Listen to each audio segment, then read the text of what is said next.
જૂનાગઢ જિલ્લામાં સ્થાનિક સ્વરાજની ચૂંટણી માટે મતદાન આવતીકાલે 16 ફેબ્રુઆરીના યોજના થનાર છે ત્યારે જિલ્લા ચૂંટણી અધિકારી અને જિલ્લા કલેક્ટર અનિલકુમાર રાણા વસ્તિયાના માર્ગદર્શનમાં સમગ્ર જિલ્લાની ચૂંટણીલક્ષી કામગીરી અને તૈયારીઓ પૂર્ણ કરી છે। અધિક જિલ્લા ચૂંટણી અધિકારી અને અધિક કલેક્ટર NF ચૌધરીએ ચૂંટણીલક્ષી કામગીરી અને તૈયારીઓની વિગતો આપી છે। JKS ગુજરાતી સાથે રાજુ પંડ્યા કેશોદ।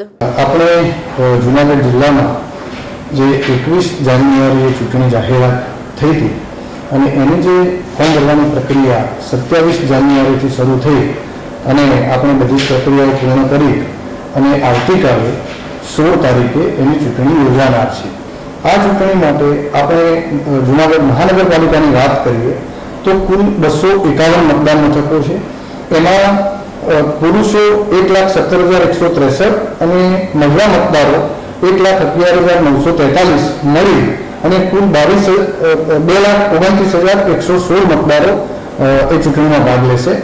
સામે આપણે જે 6 નગરપાલિકાઓ છે એના 140 મતદાન મથકો પર ચૂંટણી લડાશે અને એમાં ટોટલ 1,26,722 મતદારો એ ચૂંટણી પ્રક્રિયામાં ભાગ લેશે।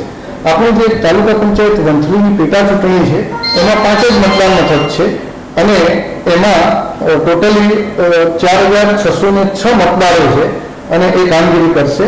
એમાં જો મહાનગરપાલિકાની વાત કરીએ તો 1,424 નો સ્ટાફ એ મતદાન પ્રક્રિયા સાથે જોડાયેલો છે। નગરપાલિકાની વાત કરીએ તો 897 નો સ્ટાફ અને તાલુકા પંચાયત વંથલીની વાત કરીએ તો 30 લોકો આ મતદાનની આખી પ્રક્રિયામાં કર્મચારીઓ જોડાયેલા છે। આપણે કાલે સવારે આ તમામ સ્થાનિક સ્વરાજ્યની સંસ્થાઓમાં સવારે 7 વાગ્યાથી મતદાનની પ્રક્રિયા શરૂ થશે અને સાંજે 6 વાગ્યા સુધી આ પ્રક્રિયા ચાલુ રહેશે। આમાં સ્થાનિક સ્વરાજ્યમાં મહાનગરપાલિકા અને નગરપાલિકામાં જે વોર્ડની ચૂંટણી હોય છે એમાં દરેક મતદાર 4 મત આપી શકશે અને જો કોઈ મત નથી આપવા ઈચ્છતા તો એની સામે નોટાનો મત આપી શકે અને આ મત આપ્યા પછી એને છેલ્લું બટન જે હોય છે એ રજિસ્ટરનું દબાવવાનું હોય છે। તાલુકા પંચાયત વંથલીની જે ચૂંટણી છે એમાં સિંગલ મત જ હશે કારણ કે એમાં એક જ સભ્યને ચૂંટવાના હોય છે એટલે એમાં એક જ મત સીધો આપવાનો હોય છે।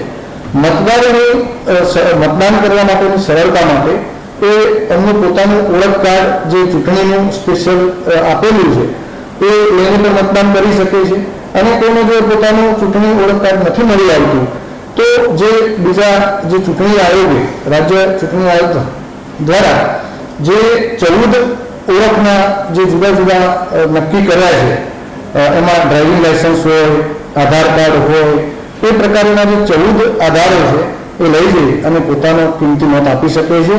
એટલે બધા જ મતદારો કાલે પોતાના મતદાનનો સારી રીતે ઉપયોગ કરે એવી આપણી બધાની પાસે